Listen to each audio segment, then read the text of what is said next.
नमस्काराः सर्वेभ्यः मित्रवर्येभ्यः। स्वागत है मित्रों आप सभी का। आज मैं आप सभी के लिए एक ऐसा विषय लेकर के आया हूं जो प्रायः हम परीक्षाओं में अत्यधिक प्रयास करने के बाद भी उसको गलत कर देते हैं। तो मित्रों, जो वह विषय है हमारा सूक्तियों का विषय है। किसी भी महाकाव्य की हो, नाटक की हो, गद्य काव्य की हो, जो भी सूक्ति हो, उन सूक्तियों को हम वैसे तो मूल अध्ययन करके जान सकते हैं। जब हम मूल अध्ययन भली भांति कर रहे होते हैं तो उसी समय उस सूक्ति के वाचक को हम और जो जिसको कहा जाता है उसको हम उस प्रकार जान सकते हैं। लेकिन यदि हमने उस ग्रंथ को पूरा नहीं पढ़ा है तो हम प्रति सूक्ति का प्रसंगशः अच्छी प्रकार से अध्ययन करके उसको अच्छी तरह पहचान सकते हैं। यदि वह कभी भी परीक्षा में आ जाए तो हम उसका सही उत्तर दे सकते हैं। तो इसी विषय को लेकर के मैं आप सभी के सामने मुद्रा राक्षसम नामक नाटक की विभिन्न प्रसिद्ध सूक्तियों को लेकर के आया हूं। इससे पूर्व भी हमने 2 वीडियो में सूक्तियों को दर्शाया है, उनमें कुछ त्रुटियां भी होंगी, उनके लिए क्षमा चाहता हूं। तो हम आज पुनः कुछ दूसरे अंक की और कुछ तीसरे अंक की सूक्तियों को लेकर के आए हैं। इससे पूर्व वाली वीडियो में इससे पहले अंक की और कुछ दूसरे अंक की सूक्तियां उपलब्ध हैं। आप संस्कृत विषय अध्ययन नामक YouTube चैनल में जाकर के सूक्तियों का विशिष्ट अध्ययन इस शीर्षक वाले वीडियो में जाकर के देख सकते हैं, लाभ उठा सकते हैं। तो अब आज की कक्षा को प्रारंभ करते हैं। तो मित्रों, आप सभी का स्वागत है। आपको यदि यह प्रयास अच्छा लगे तो आप चैनल की सदस्यता लें, उसमें जुड़े रहें और इसी के अनुसार हम आगे अपनी कक्षाओं को आरंभ इसी प्रकार बनाए रखेंगे। तो आज हम मुद्रा राक्षसम जो नाटक है महाकवि विशाख दत्त द्वारा विरचित, उसके दूसरे अंक की सूक्तियों को प्रारंभ करते हैं। जो दूसरा अंक है मित्रों वह है राक्षस विचार। पूर्व था मुद्रा लाभ पहला अंक और दूसरा अंक है राक्षस विचार। उसमें राक्षस विचार विमर्श करते हैं कि चंद्रगुप्त को किस प्रकार से अर्थात चाणक्य को किस प्रकार से पराजित किया जाए। तो उसमें सर्वप्रथम क्या होता है, जो विराधगुप्त है वह सूचना लेकर के राक्षस के पास आता है और राक्षस को विभिन्न बातें समझाता है कि तुम नंद वंश के अमात्य हो, इसलिए तुम्हें जब तक मलय केतु को राजा न बना दो तब तक तुम्हें निरंतर प्रयत्न करते रहना चाहिए। अर्थात चाणक्य के प्रति, चंद्रगुप्त के प्रति विरोध करते रहना चाहिए और जैसे तैसे मलय केतु को राज सिंहासन पर तुम्हें बैठाना चाहिए।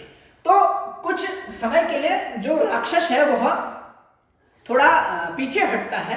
तो उसी समय फिर जो विराधगुप्त है, वैसे मंत्री तो यह चाणक्य का ही है मुख्य, लेकिन विराधगुप्त वैसे राक्षस का भी मुख्य आदमी है, अर्थात उसका भी कपटी मित्र है। तो उसके पास आया है तो उसको उस राक्षस की थोड़ा विरक्ति को देख करके कि वह कहीं अपने कार्य से पीछे ना हट जाए, तो वह इस लाइन को कहता है। यह पूरा श्लोक है।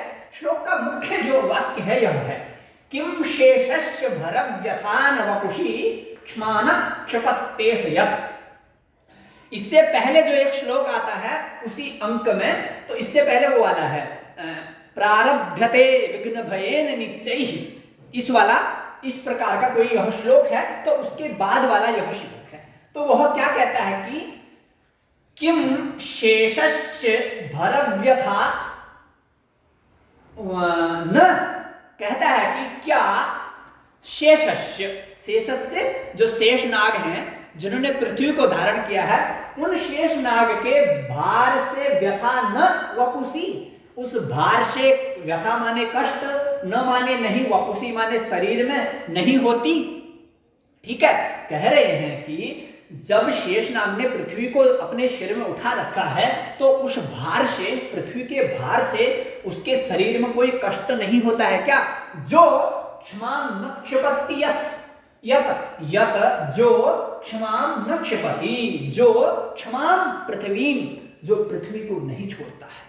कहने का भाव यही है, यदि हमें किसी कार्य को करते हुए बीच में कितने कष्ट आ जाएं, फिर भी हमने उसके लक्ष्य प्राप्ति तक हार नहीं माननी चाहिए, उसे लक्ष्य प्राप्ति होने तक निरंतर करते रहना चाहिए।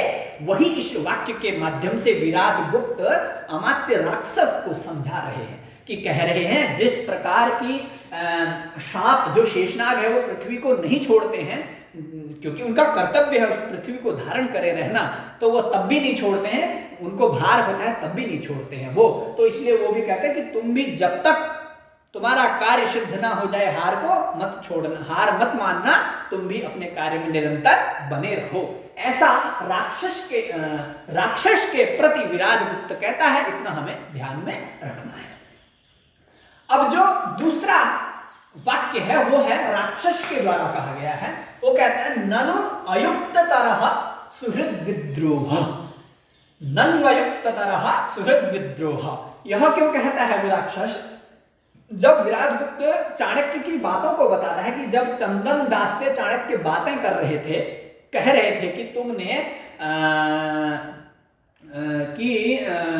राक्षस के परिवार को अपने घर में क्यों छुपा रखा है, तो चंदन दास ने मना कर दिया, मेरे घर में राक्षस का परिवार नहीं है, और ऐसा मना करते हुए तुम्हारे परिवार को यानी कि राक्षस के परिवार को उनने वहां से निकाल दिया। ठीक है, तो क्योंकि उसे अपने मित्र के प्रति और अधिक श्रद्धा है, भले ही चाणक्य के प्रति वो चाणक्य के सामने भले ही मृत्यु को प्राप्त हो जाए, लेकिन अपने मित्र राक्षस के परिवार को समर्पित नहीं करेंगे। तो ऐसा सोचते हुए कि उस चंदन दास ने मेरे प्रति ऐसा किया होगा, तो वो कहते हैं कि सुहृद विद्रोह, कहते हैं कि सुहृद यानी कि मित्र के साथ, विद्रोह माने लड़ाई झगड़ा करना, बैर करना, अयुक्ततर भवति, ननु निश्चित रूप से क्या होता है, अयुक्ततर होता है। कहने का मतलब है शत्रु से तो हम बैर कर दें, वो तो है ही बैर, लेकिन यदि हम मित्र से कोई बैर कर देते हैं, मित्र से अर्थात विश्वासघात कर देते हैं, पहले मित्रता की फिर बीच में ही अपने प्राण की रक्षा के लिए छोड़ दिया, तो वह अयुक्ततर और अधिक, अर्थात अयुक्त तो होता ही होता है, लेकिन अयुक्ततर होता है और भी अधिक होता है, अर्थात बनी बनाई मित्रता को तोड़ना नहीं चाहिए। ऐसा राक्षस चंदन दास के प्रति विराट गुप्त को कह रहा है। ठीक है, तो अब विराट गुप्त फिर एक लाइन और कहते हैं, उसके बाद वाला नहीं है, थोड़ा और प्रसंग आगे बढ़ के है। भव्यम रक्षति भवितव्यता, भव्यम रक्षति भवितव्यता। यह कब है? जब विराट गुप्त और राक्षस आपस में वार्तालाप कर रहे होते हैं, तो बीच में वहां पर शकट दास का प्रवेश हो जाता है। तो वह पहले तो वह बताते हैं, विराट गुप्त राक्षस को यह कथा बताता है कि शकट दास को शूली पर चढ़ा दिया गया है, वो मर गया है। किंतु जब सामने अचानक वह फिर से शकटदास को देख लेता है, तो वह आश्चर्य होता है, अरे ये शकटदास तो मर गया था, ये कैसे उपलब्ध हो रहा है? तो उसी क्रम में विराट गुप्त कहता है भव्यम रक्षति भवितव्यता, क्योंकि वो तो किसी चाल के द्वारा चाणक्य ने पहले उनको शूली पर चढ़ाया, फिर उसके बाद बचवा भी लिया अपने सिद्धार्थक नामक मित्र के यानी कि सहचर के द्वारा। तो तब इसी क्रम में कहता है कि भवितव्यता भव्यम रक्षति, जो भवितव्यता है, जो होने वाला है, वो भव्यम यानी कि जो हो रहा है उसकी रक्षा करता है, अर्थात जो भी होने वाला है उसका, जो होने वाला है उसकी वर्तमान क्रिया रक्षा कर रही होती है, अर्थात जो होना है वह होकर ही रहता है, अर्थात कुछ ना कुछ ऐसी चाल होगी, इसलिए शकटदास जीवित आप हमारे और आपके सामने उपस्थित पुनः हो गया है। तो यह विराट गुप्त कहता है भव्यम रक्षति भवितव्यता।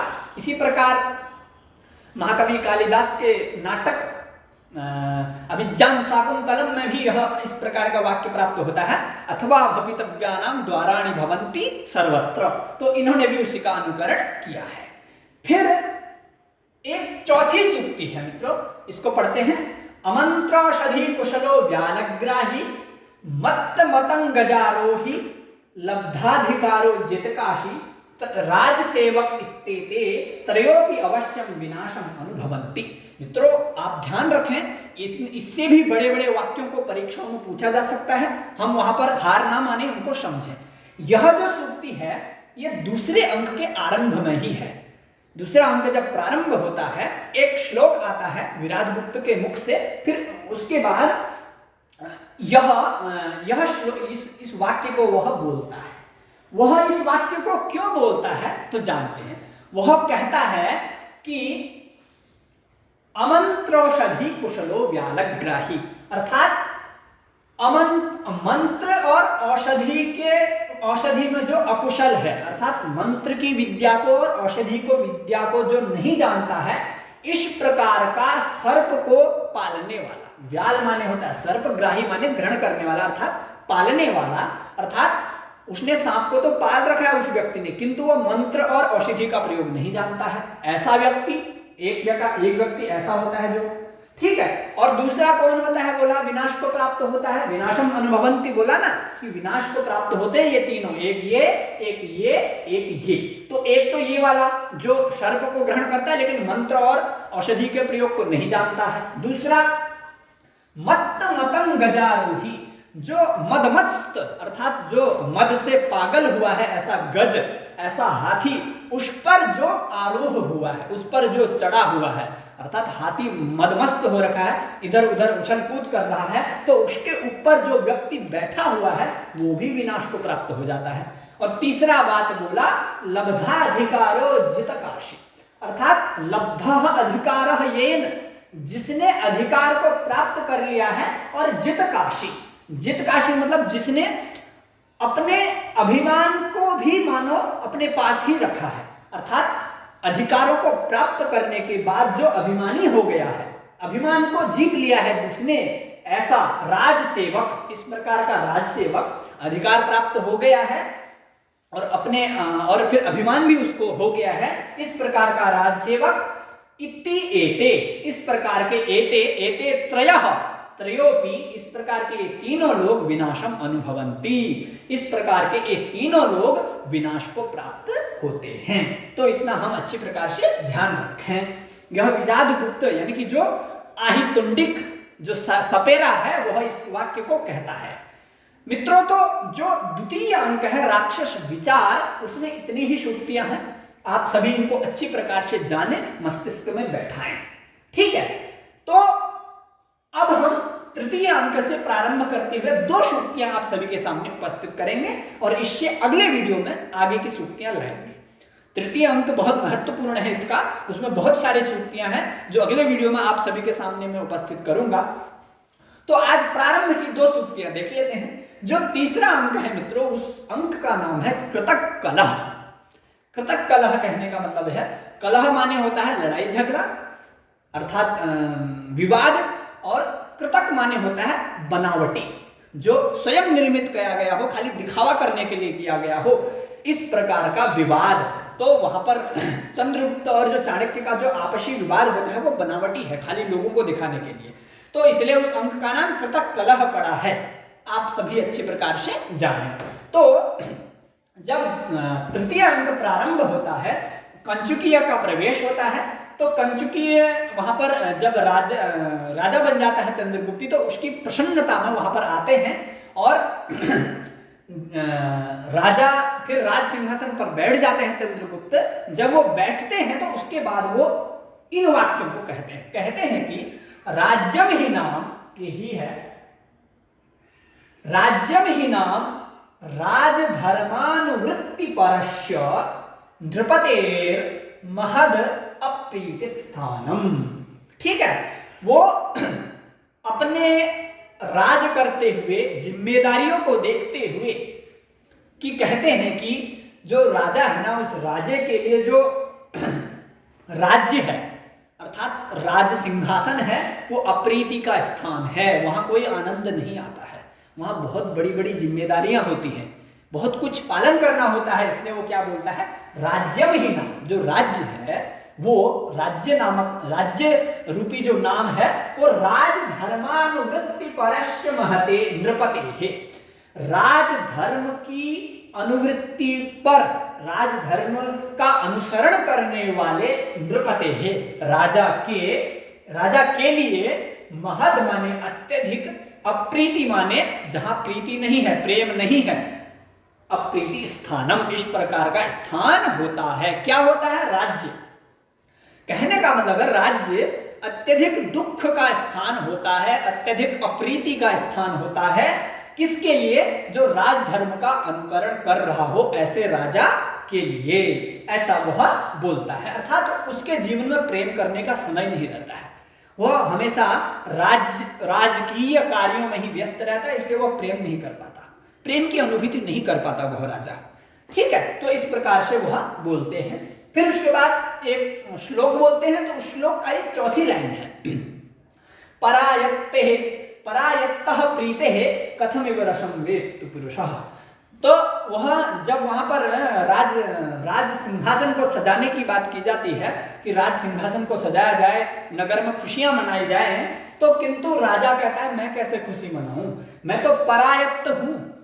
अर्थात उसको आचार्य चाणक्य ने राजा बनाया ना, तो उनके पराधीन है वो, जैसा चाणक्य कहते हैं वैसा ही वह करते हैं। तो परायत्तः प्रीतेः, पराधीन के लिए प्रीति का रसम कथम वेत्तु पुरुषः, परायत्तः प्रीतेः, दूसरे के अधीन के द्वारा मिले गए प्रेम का रस पुरुषः कथम वेत्ति, वो पुरुष जो राजा होता है वो उस रस का अनुभव कैसे करेगा, क्योंकि जो उसको राज्य मिला है, जो उसको राज्य चलाना है, वो दूसरे की आज्ञा के द्वारा चलाना है, तो इसलिए वह रस का अनुभव नहीं कर पाता, इसलिए उसे दूसरे के सहारे ही चलना पड़ता है, दूसरे के परायत्त होकर के, अधीन होकर के चलना पड़ता है, इसलिए वो रसम कथम विवेत्ति, इस प्रकार वे रस को कैसे जान पाता है पुरुष। यानी कि पुरुष यहाँ पर राजा के लिए प्रयोग किया गया है, यह चंद्रगुप्त ही कहते हैं और यह भी चंद्रगुप्त ही कहते हैं। तो मित्रों, आज के लिए बस इतनी ही सूक्तियों को आप सभी के सामने उपस्थित करूंगा, तो आप सभी अच्छी प्रकार से इनका अर्थ, प्रसंग, किसने किसको कहा है, इसको भली भांति समझ लें, जान लें। तो अगला वीडियो में आप सभी के सामने उपस्थित होऊंगा। आप सभी का धन्यवाद। नमः संस्कृताय।